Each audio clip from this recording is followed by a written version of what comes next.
Shortcut हम शुरू करने जा रहे हैं chapter number 2 is matter around us pure.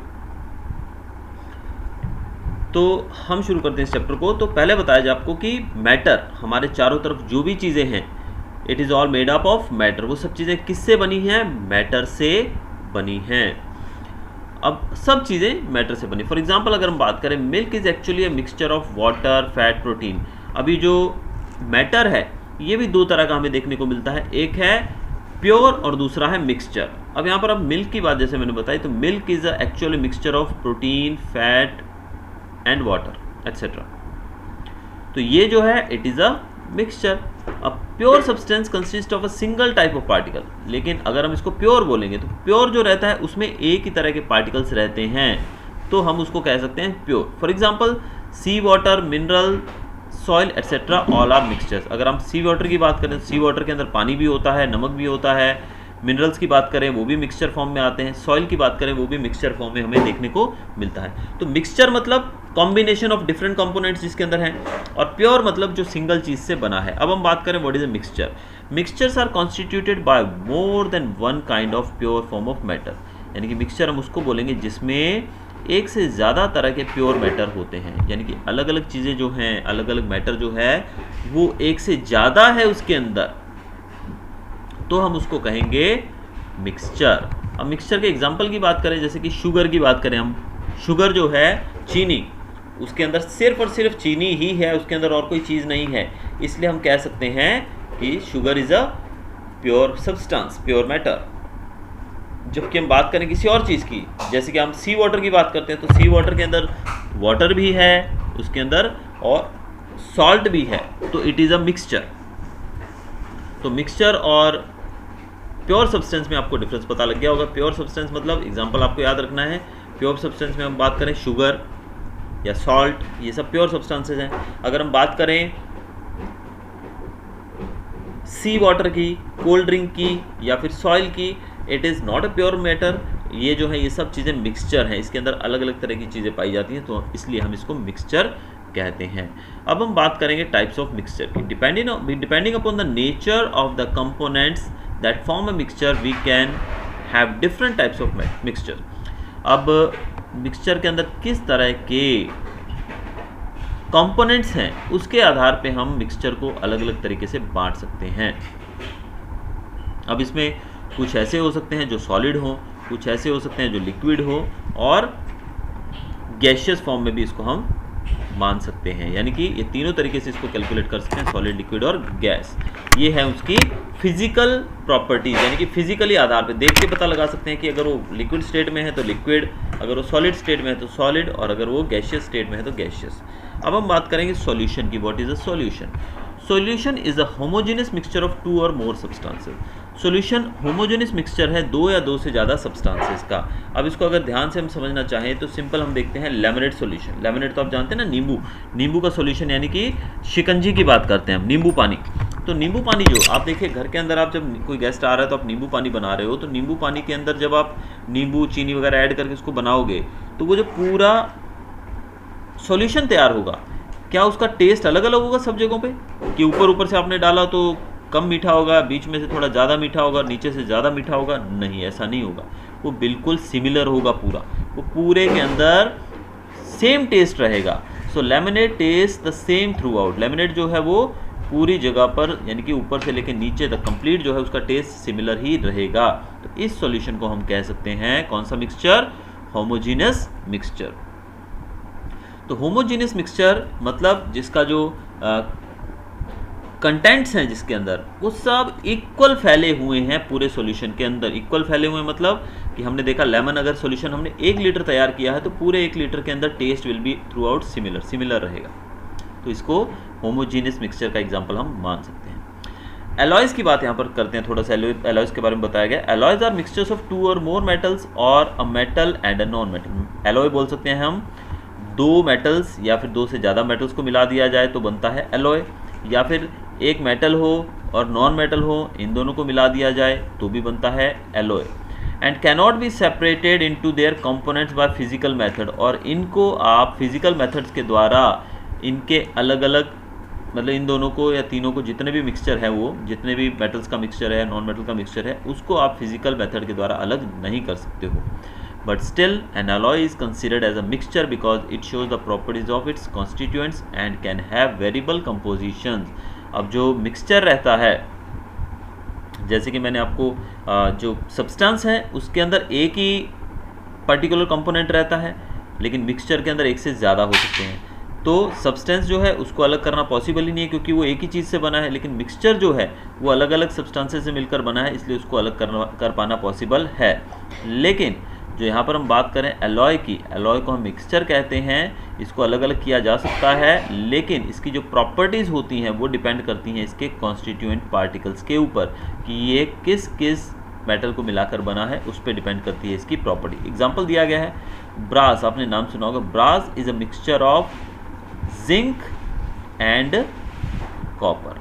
जो ब्रास जो मेटल है हमारा, इसकी बात की जाए अगर ब्रास की, तो ब्रास जो है वो 30% जिंक होता है उसमें और 70% उसके अंदर कॉपर देखने को मिलता है.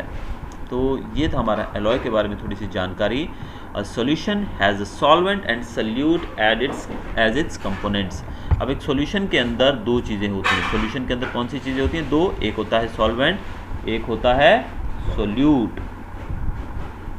अब सॉल्वेंट क्या है और सॉल्यूट क्या है? अब सॉल्वेंट और सॉल्यूट को समझने के लिए ध्यान दीजिएगा बिल्कुल मेरी बात के ऊपर. सॉल्यूट और सॉल्वेंट क्या है? बच्चे बहुत कंफ्यूज होते हैं, सॉल्यूट को सॉल्वेंट कर देते हैं और सॉल्वेंट को सॉल्यूट कर देते हैं. अब इसको एक तरीका तो इसको ये जानने का है कि जो चीज़ ज़्यादा मात्रा में डाली जाती है उसको हम सॉल्वेंट कहते हैं, और जो कम होती है उसको हम सॉल्यूट कहते हैं. दूसरा, इसको हम एग्जाम्पल इसका अगर आपको समझाऊँ मैं, दूसरा तरीका इसको, जैसे कि आप जानते हैं कि सपोज़ ये बीकर है हमारे पास. अब इसके अंदर पानी है. क्या है इसके अंदर? पानी भरा हुआ है इसके अंदर. अब पानी के अंदर हमें डालना है कुछ, क्या क्या डाल रहे हैं हम इसके अंदर? सॉल्ट. क्या डाल रहे हैं? यस, सॉल्ट डाल रहे हैं. अब आप क्या बोलोगे कि आपने पानी में सॉल्ट ऐड किया या सॉल्ट में पानी ऐड किया? हम बोलेंगे हमने सॉल्ट पानी में ऐड किया, यानी कि जब मिक्स करेंगे तो पानी के अंदर सॉल्ट मिक्स हो जाएगा और गायब हो जाएगा. तो यहाँ पर जो सॉल्वेंट है वो है वाटर. वाटर क्या है यहाँ पे? सॉल्वेंट. और सॉल्यूट क्या है?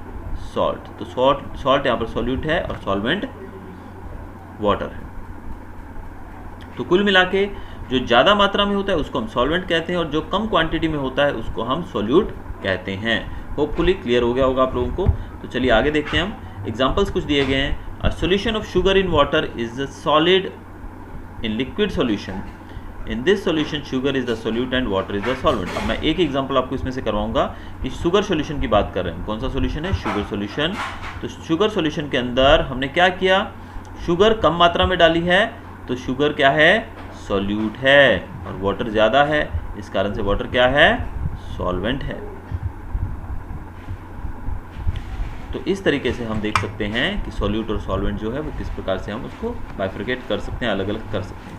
अगला हमारा टॉपिक है प्रॉपर्टीज ऑफ अ सॉल्यूशन. अब सॉल्यूशन की प्रॉपर्टीज हम देखते हैं. इसकी प्रॉपर्टीज सॉल्यूशन की. A solution is a homogeneous mixture. Solution कैसा मिक्सचर होता है? होमोजीनियस होता है. दूसरा, the particles of a solution are smaller than 1 nanometre. Particles जो होते हैं ना सॉल्यूशन के अंदर, वो बहुत ही छोटे होते हैं. उनकी जो साइज़ अगर देखें तो 1 नैनोमीटर से भी छोटे होते हैं डायमीटर में. So they cannot be seen with naked eye. आप उसको आंखों से डायरेक्टली नहीं देख सकते हो पार्टिकल्स को. Because of very small particle size they do not scatter beam of light passing through the solution. अब उसके जो पार्टिकल का साइज कैसा है? बहुत ही छोटा है. इस कारण से ये बीम ऑफ लाइट को स्कैटर नहीं करते. जब इसमें से आप लाइट पास करोगे ना ऐसे सॉल्यूशन के अंदर से, समझो आपने शुगर सॉल्यूशन ही लिया, उसके अंदर से जब लाइट पास करोगे तो लाइट बीम जो होगी वो स्कैटर नहीं होगी, यानी कि वो फैलेगी नहीं. क्यों?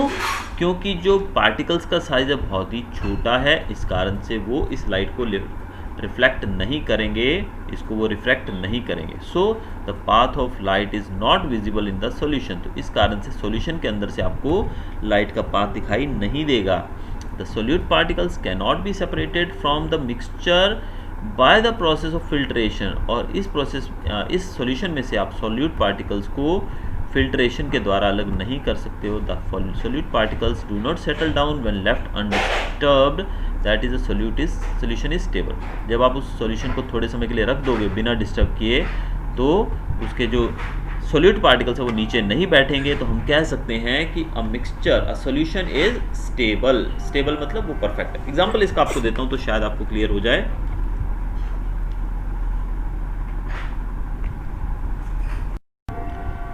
हमने एक बीकर लिया, क्या लिया, एक बीकर लिया और उसके अंदर हमने नमक मिला दिया। क्या ऐड कर दिया हमने, नमक, यानी कि here it will be water plus salt. आप समझ सकते हैं यहाँ पर W means water and S मतलब सॉल्ट। अब जब ये सॉल्यूशन लिया तो ये कौन सा मिक्सचर है, होमोजीनियस। होमोजीनियस मिक्सचर क्यों है, क्योंकि इसके अंदर जो नमक है ये पूरे पानी के अंदर नमक मिल चुका है। ये प्रॉपर्टीज को समझा रहा हूँ दोबारा से मैं आपको, तो ध्यान दीजिएगा। तो पूरा जो सॉल्यूशन है वो नमक से भर चुका है, नमक नमकीन हो चुका है। अब वो यहाँ पर ज़्यादा नमकीन है, यहाँ पर कम नमकीन है, ऐसा नहीं, पूरा सिमिलर नमकीन ही वो रहेगा। तो ये था हमारा पहला प्रॉपर्टी। दूसरा, इसके पार्टिकल्स जो रहते हैं, क्या इसके अंदर जो नमक के पार्टिकल्स ऐड हुए हैं, क्या उसको आप नंगी आंखों से देख पाओगे, आपको दिखाई देगा इसके अंदर नमक? No, you can not see the salt in this, क्योंकि वो बहुत ही छोटा रहता है, इस कारण से वो दिखाई नहीं देगा आपको। उसका साइज है 1 नैनोमीटर से भी छोटा। तीसरा बताया गया है कि अगर इसके अंदर से आप लाइट को पास करोगे, क्या करोगे आप, लाइट पास करोगे, तो पाथ ऑफ लाइट, इसके अंदर से आपको लाइट का पाथ दिखाई नहीं देगा। लाइट का पाथ नहीं दिखाई देगा मतलब आपको इसके अंदर से लाइट गुजरती हुई दिखाई नहीं देगी। उसका कारण क्या बताया गया है, उसका कारण है कि ये जो पार्टिकल्स हैं बहुत ही छोटे हैं, इस कारण से ये लाइट की बीम को स्कैटर नहीं करेंगे। चौथा बताया गया है कि इसको अगर आप छानोगे, आप देखिए ये सॉल्यूशन जो है वाटर और सॉल्ट का, इसको आप छान के अलग कर सकते हो, नमक अलग हो जाएगा इसमें से? इम्पॉसिबल, होगा ही नहीं फिल्ट्रेशन के द्वारा। दूसरा, इसको अगर आप ऐसे ही छोड़ दोगे थोड़ी देर के लिए, तो क्या ये सॉल्यूशन के अंदर जो सॉल्ट है वो नीचे बैठ जाएगा? नहीं, ऐसा भी नहीं हो सकता है। तो हम कह सकते हैं कि दिस सॉल्यूशन इज स्टेबल। ये सॉल्यूशन कैसा है, स्टेबल है। तो होपफुली क्लियर हो गया होगा आपको कि मैं क्या कहना चाहता हूँ और ये क्या प्रॉपर्टीज इसकी हैं। अब आगे हम शुरू करते हैं हमारा topic, concentration of a solution. एक सॉल्यूशन की कंसंट्रेशन क्या होती है और उसको कैसे समझा जा सकता है वो देखते हैं। The proportion of the solute and solvent can be varied depending upon the amount of solute present in a solution. It can be called a dilute solution, concentrated or saturated solution. Dilute and concentrated are comparative terms. In activity 2.2, the solution obtained by group A is dilute as compared to that obtained by group B. अब जो solution है इसको हम तीन तरीके से बांट सकते हैं depending upon the amount of solute, यानी कि इसके अंदर कितना सोल्यूट है उसके आधार पर हम इसको तीन पार्ट में बांटते हैं। वो कौन कौन से हैं वो देखते हैं। आपका तो बस थोड़ा ही बचा है। बस। अब अमाउंट ऑफ सोल्यूट के आधार पे देखिए, पहला, it is called a dilute, इसको डाइल्यूट कहा जाता है। The amount of solute present in a solution, it is called dilute. Dilute कहा जा सकता है इसको, या फिर हम कह सकते हैं इसको कंसंट्रेटेड या सैचुरेटेड सोल्यूशन, यानी कि दो ही तरह का रहता है, डाइल्यूट, कंसंट्रेटेड, या फिर उसको हम सैचुरेटेड भी कह सकते हैं। यहाँ पर डाइल्यूट और कंसंट्रेटेड जो हैं, they are the comparative terms. अब इसको समझने के लिए हमें थोड़ा आगे चलना पड़ेगा और आगे एग्जांपल देखना पड़ेगा। Now will see, at any particular temperature, solution that has dissolved as much solute as it is capable of dissolving is said to be as saturated solution. In other words, when no more solute can be dissolved in a solution at a given temperature, it is called saturated solution. The amount of solute present in the saturated solution at this temperature is called its solubility. तो ये paragraph जो है इसको आपको बहुत ही ध्यान से पढ़ना है और इसको समझने की कोशिश करनी है। बाकी मैं आपको एक्सप्लेन ज़रूर कर दे रहा हूँ कि किस प्रकार से यहाँ पर समझाया गया। चलिए देखते हैं एक एग्जाम्पल के द्वारा। हमने लिया क्या, एक बीकर लिया, एक बर्तन लिया, कोई भी ले लीजिए। अब इस बीकर के अंदर हमने पानी ऐड किया हुआ इतना भाई। अब इसके अंदर हम डाल रहे हैं चम्मच के द्वारा, क्या ऐड कर रहे हैं इसके अंदर हम चम्मच से, हम इसके अंदर ऐड कर रहे हैं सॉल्ट। ये रहा सॉल्ट और ये है आपका वाटर। तो क्या आप इसके अंदर कितना भी नमक ऐड कर देंगे? सपोज इस बीकर के अंदर जो पानी है वो है 1 लीटर, तो 1 लीटर पानी के अंदर आप क्या 1 किलो, 2 किलो, 3 किलो या कितना भी सॉल्ट ऐड कर सकते हैं? नहीं। एक लिमिट होगी, यानी पर्टिकुलर। जब आप ऐड, आपने 1 चम्मच ऐड किया, मिक्स हो गया, 2 ऐड किए, 3 4 5 6 7 8 9 10 11 12 मे बी 20 स्पून उसमें ऐड हो गए, लेकिन उसके बाद उसके अंदर और ऐड नहीं हो पाएगा। यानी कि आप ऐड करने की कोशिश करोगे लेकिन वो सामने आपको नमक दिखेगा, वो मिक्स नहीं होगा, घुलेगा नहीं इसके अंदर।